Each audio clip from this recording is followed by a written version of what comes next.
Hello everybody, and in this tutorial we are going to forge further into the insert function and its features. And the next thing we want to insert today, we are going to insert pictures, we are going to insert online pictures, we are going to insert shapes, and then smart art, chart. All these illustrations are the aim of today's lesson. Now let's begin straight to the point. Let us insert a picture. Previously in the last tutorial I showed you how we can how we saved one of the pictures that are found inside this Microsoft Office Word on the desktop. So I'll come to insert a picture, and if I simply click on insert picture, it gives me this dialog box, and in this dialog box I'm going to navigate to the desktop, and then on the desktop we have this cover image. That's what I want, that's what we saved it as in the previous tutorial, and there we go, we have our image. The problem with this image is that it cannot be moved around. It can be scaled, by the way, by using these circles on the images. We have these small circles on each side. This one will help you to scale it horizontally, and this one will help you to scale it vertically, and these ones at the corners will help you to scale this image both vertically and horizontally, like that. So this image, as you can see, it cannot be moved about, and if you'd like to move this image about, then what you're going to do is you can go here. We have an extra tab which I talked about in the last tutorial. The moment you insert an object in Microsoft Office Word, it will always provide you with an extra tab that helps you to edit that object further. So you've inserted an image, and you can see we have picture tools. Now in these picture tools, we can come to text wrapping, and then we are going to write it wrap it in whichever way we'd like. I want to use a square wrapping. If we had text around this document, around this object, then you could have seen how it works. But now that I've used square wrapping, I think I can now drag it about this document. I think that is what everybody would wish to do, dragging it about, and that is how you can do it. If you had text around, then you could have seen how that text behaves when we wrap it differently. Sometimes you can just right click on it and then go to wrap, because you still see the features for this image. Then wrap, and then you can choose to wrap it whichever way you'd like. Also on the same, we can change some things. We can even format this picture in whichever you'd like. So let me do something like I'd like to do something with the image. So click on the image, and then I want to crop excuse, I want to crop this image. So the width, I can simply continue clicking here until I've cropped what I want, and then the height I can also do like that until I get exactly what I want.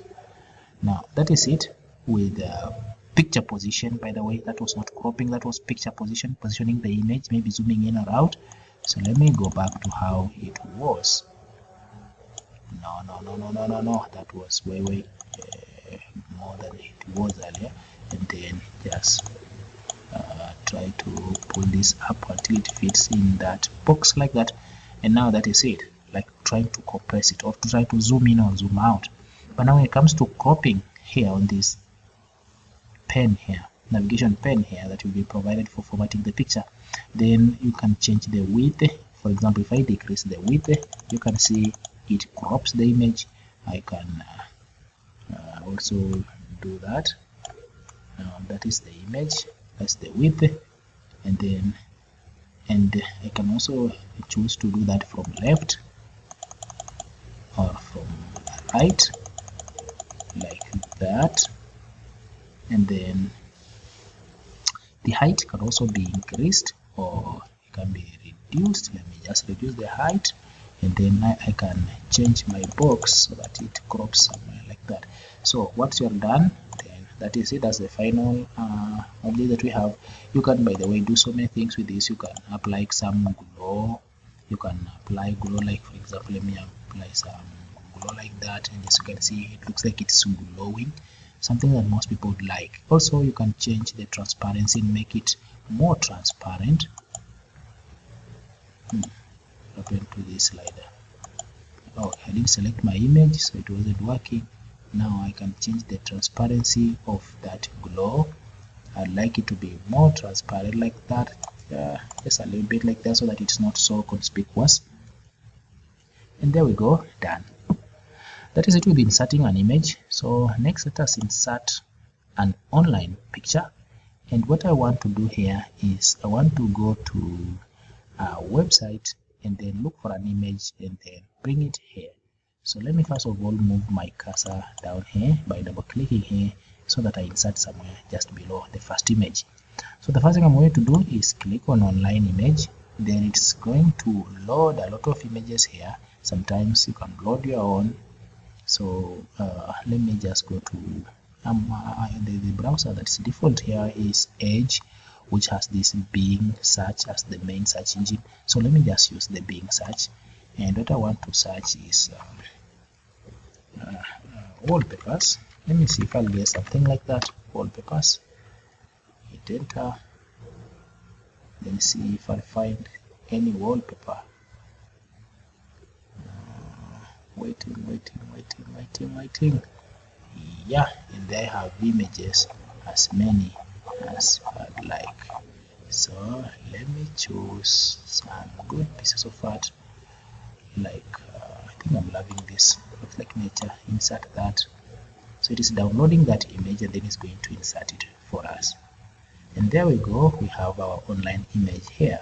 Similarly, this image cannot be moved about. So the only way you're going to move it about is by wrapping it. So right click on, just click on it to select it, then come here to picture tools, wrap it. I can wrap it tight this time, and once I do it like that, I can now move it about on my document. So I can also like resize it. Okay, like that, and there we go. We have our online image here. So also in insert, we can insert shapes. And before shapes, maybe I should just rush to or skip to screenshot, because it also involves something like an image. So I want to get a screenshot, and I just want screen clipping. I want to clip my screen. So I'll come here, and then I want to clip this castle here, and there we go. We have our castle in our document. So simple and straight. And by the way, still we cannot move it about. So the only way you can move it about horizontally, vertically, the way you'd like, is to wrap it. I can wrap it through so that I allow text to go through it. This time I don't have text here, so even if I wrap it through, there is no difference. But if we had text, then text could go through our image. I think that's something some people like, other people wouldn't like that. Especially if you're using an image as a background, it is always good that if you input an image like this and insert it this way, other than using the background feature, which we'll look at later on, then you have to make sure that you wrap it through so that text can go through the image. Otherwise, text will just skip that image and then continue in the other direction. So that is it with inserting these things. Now next we want to insert a shape, and I'd like to get a little bit more creative and go back. Maybe I should just insert first of all a blank page here, so that we go to the next blank page and then insert a shape. Now I want to insert shape. I don't know which shape I'm going to use. Let me just get creative and then develop something. So let me imagine I'm drawing something for the kindergarten school. So that's what I'll do. I'll start with a circle, maybe just a one, just the head. So then come back to shapes here. Then I'll insert another one here. And then I'll copy this by holding down the control and then dragging that, so that I have things like the two eyes. I need a triangle now, guys. Just use a triangle like that. I don't know why kids love these things. To me, they look a bit horrible, but anyway, fine. Then I just use a novel there, and there we go. So I right click on that, just select it. After selecting it, I want to hold down control and then add that, then add that, then add that, and then I want to get the options from one of them, and I don't want to group them, by the way. I want to fill, and I want to say no fill. If I say no fill, then they're going to get the fill from the other color. So let me just fill it with white. So if I fill them with white, that's how they look like. I don't think if they look a bit better, but no problem. let me just get a copy of one of them, like this one, and then let me make it a little bit smaller, like that. Put it in again and fill it with black. Now shape fill, then fill it with black, and then hold down Control, and then pull it to the other side. I think now it looks a little bit yes, slightly weird you could say, but according to me, much better. I can even change this also. I want the shape fill to be a little bit brown, orange, like that. And then I want something like I don't want the shape outline, by the way. I don't like outlines, so I don't want the outline like that. The outline is simply the line that surrounds the image, the shape, sorry. So I also want to this, and then I want to remove the outline. So shape outline, I don't want any outline, so no outline. And there we go, we have our kindergarten thing looking a little bit much I couldn't say better because I don't think this is better, but maybe for the kids they think that's better because the association and their level of detailing is a little bit lower, and they think that's nice. Anyway, so that's it. But the problem is that if I shift this circle, as you can see, then I'll leave out the eyes. Now I've never seen heads leaving the eyes. The eyes are a part of the head, the nose is part of the head. Now how can we fix that? It's very simple.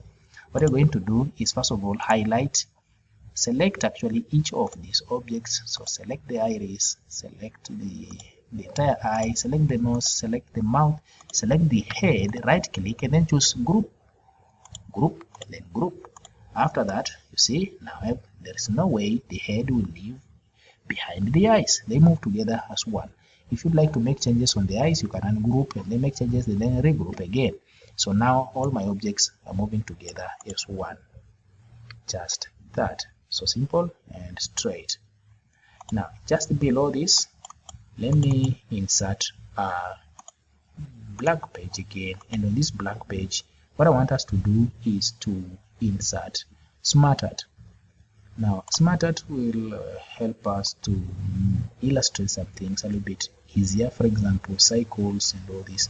So let me just choose cycle and then choose that, then choose OK, and then we have our SmartArt here. Now we can choose to change the text here or change the text from this point. I'll choose to do it from this point and say, for example, I learned this long time ago. We have egg, then we have larvae, then we have, I don't know if it's pupa or puporium, pupa, then we had another stage called nymph, and then we have now the adult. Now if you do something like this, it becomes very easy for you to illustrate when maybe you want to drive a point home. Maybe rather than drawing these things, it's much easier for you to illustrate them this way. So simply use SmartArt. And by the way, we are also provided here with an extra tab which has both tab group of SmartArt tools, which has design and then format. You can look at them and see what you can do about them. They're just straightforward, using things which you've already learned about. So just that. Anyway, I'd like to stop there. If you found this video helpful, please consider subscribing, hit that like button, and you can also share. Thank you.